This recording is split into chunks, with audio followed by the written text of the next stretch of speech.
पाट डोरा पीटती तो प्रीत न करियो कोई। ऐसा जानती तो उससे प्रेम नहीं। देखो साहब, इसका प्रेम हमारे जो ठाकुर जी का प्रेम है ना, ये कच्चा नहीं होता, पक्का होता है।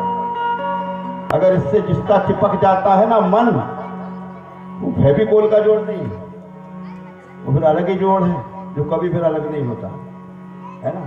ये तो अपने संसार की दोस्ती प्रेम है, कब टूट जाए कोई भरोसा नहीं है। दुनिया का प्रेम स्वार्थ का प्रेम है। आपकी कामनाएं पूरी नहीं तो कोई प्रेम नहीं, आपके काम नहीं बने तो कोई प्रेम नहीं, सब ढकोसला है ना। आपसे अगर कोई बहुत ही अच्छी बात कर रहा है उम्दई, जब मुझसे जो कभी नहीं करता वो आज ही कर रहा है, तो समझना कोई काम से आया आपके पास। आज बहुत अच्छी बात कर रहा है जो कभी अच्छे नहीं बोला, तो समझना कोई ना कोई जुगाड़, क्योंकि दुनिया ही जुगाड़ से चल रही है, सब जुगाड़ से चल रहा है। आगे चल जाए भैया, आगे चल जाए। बड़ी प्यास बहुत तेज लगती है सबको, बेचारे मोड़ा सुबह से शाम तक बांटते हैं। चलिए,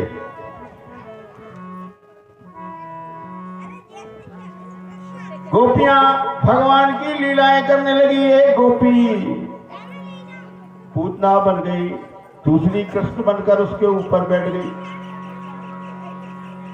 भिक्टासुर, सक्तासुर, कर्णावर, भगवान ने जो जो लीलाएं की गोपियां कर रही हैं, और जहां जा रही है वहां कृष्ण को अपने स्वयं को कृष्ण समझने लगी गोपी। लाली देखन मैं चली तो मैं भी हो गई लाल। ये भाव होना चाहिए भगवान के भक्त का। जहां जाए वहां प्रभु का चिंतन करे, भगवान को देखे। ऐसे बिरले ही भक्त होते हैं, इसलिए भगवान ऋणी हुए उनके। एक गोपी कहने लगी वो काला है, उसका मन भी काला है,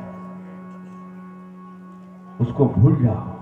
कहती है अरे कानूनो न जाने हमारी पीर। वो काला है, वो नहीं समझेगा। अरे कानूनो न जाने हमारी पीर, हो मां में तो अखंड कवारी, हो मां में तो बाल कवारी। एक कानूनो न जाने, कानूनो न जाने मारी। ताली बजाइए। आज गारस नहीं है, आज खाते क्या है? कुर्सी वाले बजाओ, कुर्सी वाले, कुर्सी पे बैठे हैं वो तालियां बजाएं।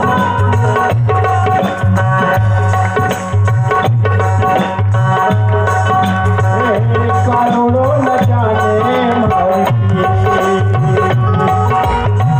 कानूनो न जाने हमारी पीर।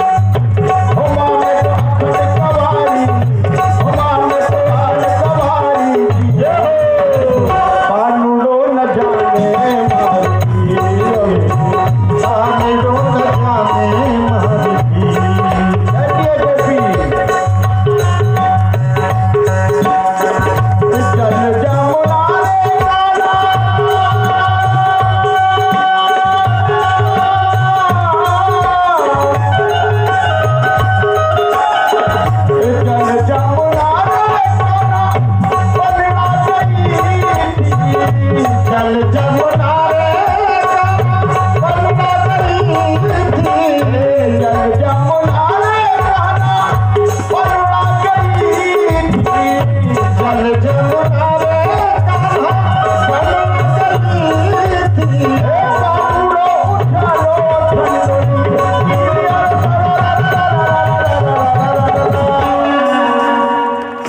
के ब्रह में बावनी होकर, पागल होकर भगवान को ढूंढ रही है, लेकिन भगवान कहीं नहीं गए थे। भगवान एकांत में एक गोपी के साथ रमण कर रहे थे। संतों का ऐसा मत है वो गोपी राधिका जी थी। कौन थी? राधिका जी। एक बात बता दें हम, श्रीमद् भागवत में राधा शब्द कहीं नहीं लिखा, कहीं नहीं लिखा राधा, और हम लोग बोलते हैं राधे राधे, लेकिन राधे जी का नाम नहीं है। उसके कारण है। उसके कारण क्या है? पहला कारण, राधिका जी सुखदेव महात्मा की गुरु थी, और गुरु का नाम एकदम सीधे नहीं लिया जाता, ध्यान रखना, शिष्यों से निवेदन है। एक कारण तो उनकी गुरु थी, और दूसरा राधा नाम में उनका इतना प्रेम था कि राधे नाम निकल जाए तो उनकी समाधि लग जाती थी। एक बार राधा बोलने से उनकी समाधि लग जाती थी। तो बड़े विचार कर कथा कह रहे थे कि कहीं राधा निकला और मेरी समाधि लग गई तो परीक्षित तो बेचारे अधर में ही लटके रह जाएंगे, है ना। इसलिए जानकर भी राधे का नाम ले लिया। और एक कारण और है, राधा जी कौन है? ध्यान देना, आपके घर की सबसे प्रमुख जगह कौन सी होती है? बर्थडे तुम्हारे घर की सबसे प्रमुख जगह क्या है? नहीं है, उससे भी प्रमुख है। पूजा तो कोई भी देख लेता है। घर की सबसे अच्छी और महत्वपूर्ण जगह होती है तिजोरी, जिसमें माल होता है सबकी। मैं जितने घर गया हूं, एक आधी घर तिजोरी दिखी आज तक, बाकी सब गुप्त ही रहती है, धोखे से दिख गई। तो तिजोरी, अच्छा तिजोरी भी जैसे तैसे दिख जाए। जैसे हमें किसी के घर गए तो पूरा घर बता देता है बंदा, बड़ा समझदारी से पूरा घर बता देगा, ये यहाँ ऐसी व्यवस्था, ये डाइनिंग फाइनिंग जो सब बता देगा। आज तक किसी ने तिजोरी नहीं बताई कि गुरु जी जहाँ तिजोरी रखी, और मान लो दिख गई धोखे से तो चाबी नहीं बताई कि क्या चाबी है। भाई दिन में कथा कर रहा है, रात में कहीं हाथ मार दिया तो चाबी नहीं बताएगा। ऐसा भी हो रहा है, दिन में कुछ और रात में कुछ। तो तिजोरी की चाबी ऐसे ही सुखदेव महात्मा ने राधा को यहां दबा के रखा है। तिजोरी की चाबी है, अगर एक बार बोल दिया और खुल गई तो मेरी समाधि लग जाएगी और परीक्षित अधर्म में चल जाएगा। राधा जी के साथ थे। राधा जी ने देखा कि ढेर सारी गोपियां मेरे कारण दुखी हो रही, कृष्ण के कारण दुखी हो रही है, तो राधा जी को अहंकार आ ही नहीं सकता। कई कथा वाले कहते कि अहंकार आ गया था राधा जी को कि सबको छोड़कर मेरे, अरे उनको आ ही नहीं सकता अहंकार। और राधे बहुत दूर दूर तक कोई नाता नहीं है, राधा ही कृष्ण है और कृष्ण ही राधा है। तो राधा जी ने लीला की कि कृष्ण मैं थक गई हूं, एक काम कर मुझे कंधे पे उठा। ये भगवान को दिखाया कि ये सेवा करो। भगवान का ये उनसे बड़ी वाली है। तो भगवान ने उनको त्याग दिया, उनके ब्रह में मूर्छित होकर गिर गई हैं। और गोपियां यहाँ तड़पती हुई कह रही हैं कि अंतिम प्रार्थना की है गोपियों ने कि अगर इसको सुनकर वो नहीं आए तो हम यमुना के जल में डूबकर जल समाधि लेंगे। कहती है गोपियां, जयति तेधिकम जन्मुना ब्रजा श्रयत इंद्रा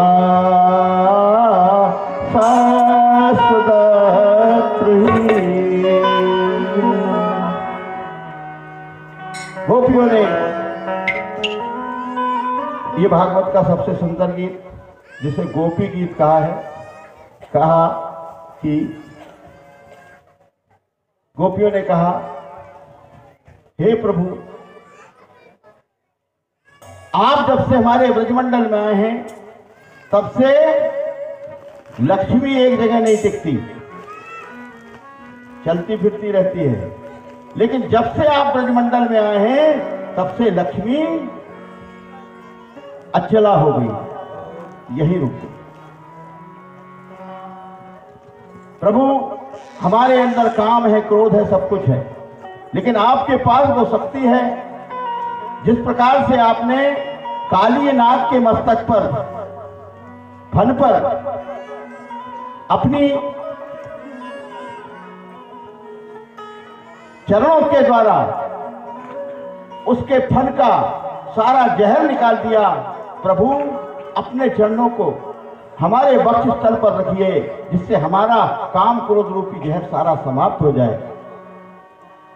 गोपियों ने प्रार्थना की है भगवान की, और भगवान कहीं नहीं थे। भगवान तो हर जगह हैं। भगवान आ गए और गोपियों के बीच में भगवान प्रकट हुए। प्रसन्न कहाँ गए थे प्रभु, कहाँ गए, कहीं नहीं।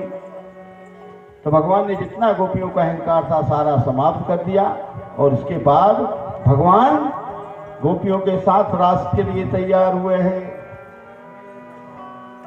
रमण रेती में आए हैं भगवान कन्हैया, और गोपियों के साथ कहा अब मैं तुम्हारे साथ रास करूंगा। अब समस्या एक हो गई कि हजारों गोपियां और एक कृष्ण। हर गोपी की इच्छा हो के हमारे साथ हमारे कन्हैया नृत्य करें, हर गोपी की इच्छा। तो भगवान ने उनकी वो इच्छा भी पूरी की। अपने स्वरूप से हजारों स्वरूप तैयार कर लिए भगवान ने, और एक एक गोपी के साथ एक एक कृष्ण। ये भगवान की लीला थी। और महाराज चल रहा है। उस महाराज में देवता सारे स्वर्ग में एकत्रित होकर उस महाराज के दर्शन कर रहे हैं। भोलेनाथ भगवान भी गोपी बनकर आए हैं।